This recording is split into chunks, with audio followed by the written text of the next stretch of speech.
Hey everybody, welcome back to another unboxing and review of my Star Trek Starship Collection from Eaglemoss. This week's video is the Intrepid class, and more specifically, USS Voyager. I've been looking forward to this ship. Looks really good so far. Let's take her out. Put her to the side for now.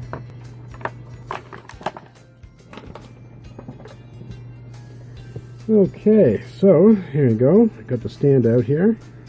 Same material, metal. The stand actually came a little scratched up here, unfortunately. Yeah, it's not dirt, it's not coming off. That kind of sucks. And the back is the usual felt backing with the name USS Voyager NCC 74656 8938-A/K. And another worrying sight is the stand hole is near the back, not the center. And the last two non-Federation ships I've reviewed have come that way, and the stands were wobbly. So let's see. Interesting. This stand is not wobbly at all.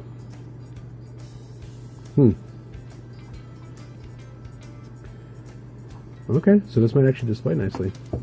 Alright, now for the ship. USS Voyager, Intrepid class. Designed by Rick Sternbach. I believe with some input from Doug Drexler, but I could be wrong about that. And I believe Mike Okuda did a lot of the work on the filming model, the studio model, because this was one of the last Star Trek series to use an actual physical model for the ship. Eventually got replaced with CG, I think around the 4th season. Again, that information could be incorrect, but around that time. Here we go, the USS Voyager, NCC 74656. Looks really good.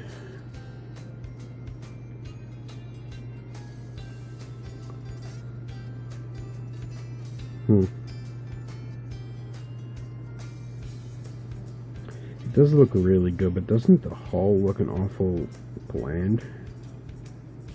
Like, look at the detail along the hull here, and look at the detail by the struts for the warp nacelles. It looks like it's more detailed back there than it is anywhere on the top of this ship.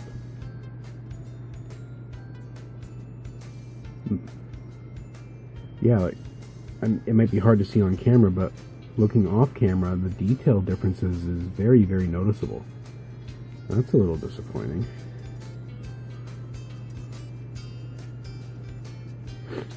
And there's no Aztecing.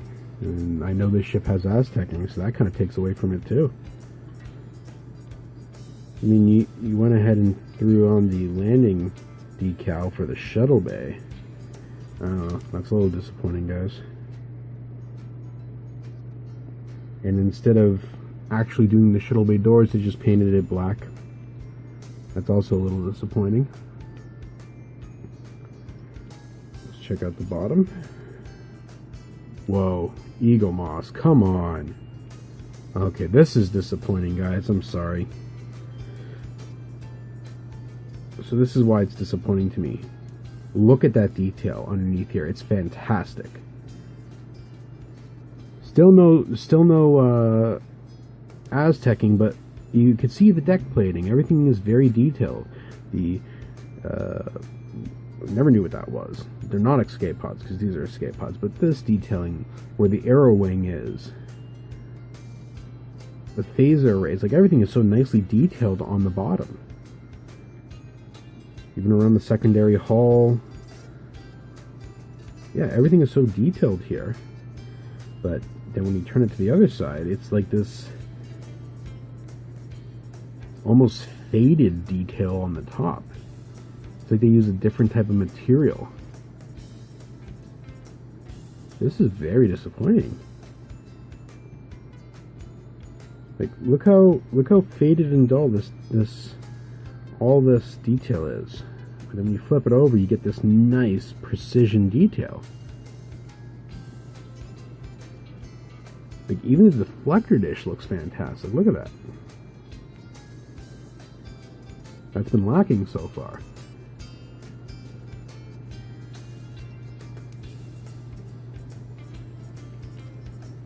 Huh. Even the warp nacelles look good. Like, everything about this ship looks fantastic.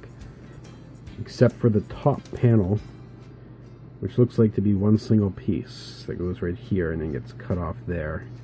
You can follow the cutoff lines here. I don't understand why the detail differs. Like, the bottom of the ship looks fantastic. The top is not. Wow. Alright, well, here's a side view of Voyager. A back view. A front view. A wonderful bottom view. And a horrible top view. And just so you know, the nacelles do not move up like they do on the show. They are stationary. Alright, let's see how this displays on the stand.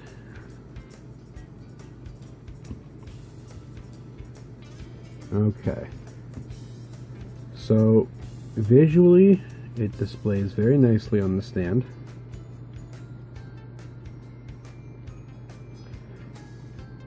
And for once, the stand is not wobbly, being located at the back like it has been with the last two ships, the last two non-Federation ships, I should say. This is firmly in there. It can hardly move, but this still feels kind of weak, like the way it clamps down and holds onto this ship. It still moves a lot.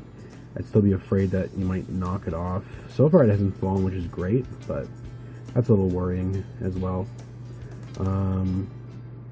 Yeah.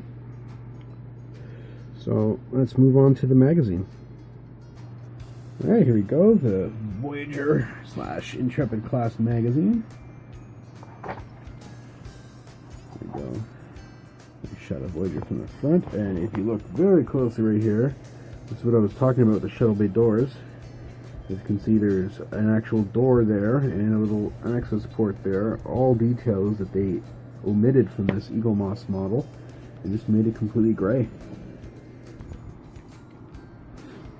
So that's a damn shame. There's a shot of, I believe, the studio model for Voyager. Doesn't look very CGI. There we go. Little Species 8472 hitching a ride.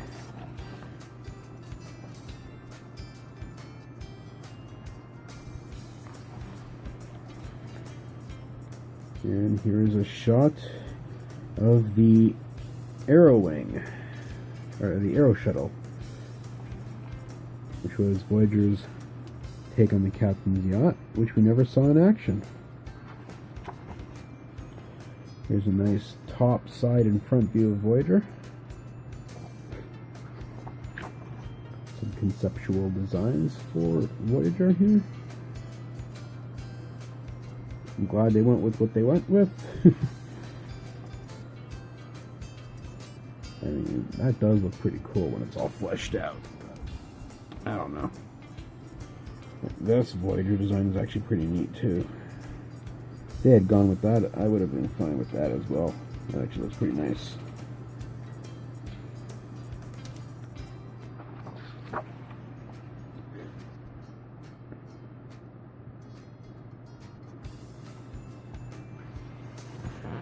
And that's it for this magazine. The next issue will be the Katinga class Klingon battlecruiser. That'll be interesting. Alright, so let's get this rating. I'm a little disappointed. I was so excited about this this review. The Intrepid class is one of my favorite ship designs. It's in my top 10. It is a beautiful ship, which is different in terms of regular Starfleet design. So, you know, it was a very different way to do things, and I thought it was a fantastic ship. I always will think it's a fantastic ship.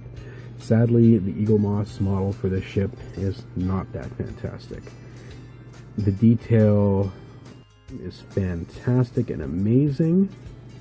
However, the detail on the top, not so much, which is a shame. And the display ability, oh god, there's just, okay, let's just do the rating. For display ability factor, it gets a 9. It gets a 9 because this is still not very tightly in place, and that worries me.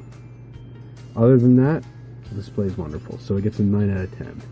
And when it comes to the detail on this ship, the top is very lacking compared to the rest of the ship, and it's also missing Aztecing, which a ship from this era in the Star Trek universe should most definitely have. So I'm going to give this ship a 5 out of 10. I'm very disappointed. This really kills it for me. Nothing against the ship itself, just the way they went about making this model, this replica. Alright, so that's it. If you like this video, please give it a thumbs up. If you don't, give it a thumbs down. If you want to see more of my content, please click on the subscribe button, and make sure you click on the bell right next to the subscribe button and turn on notifications so you'll know when my videos are uploaded and you don't miss anything. Also, if you want to see my other stuff, I got a lot of videos for Loot Crate unboxings, Sci-Fan Block unboxings, Cargo Crate unboxings, and I do Let's Plays for Star Trek Online and Counter-Strike. Thanks so much for watching. See you all next time.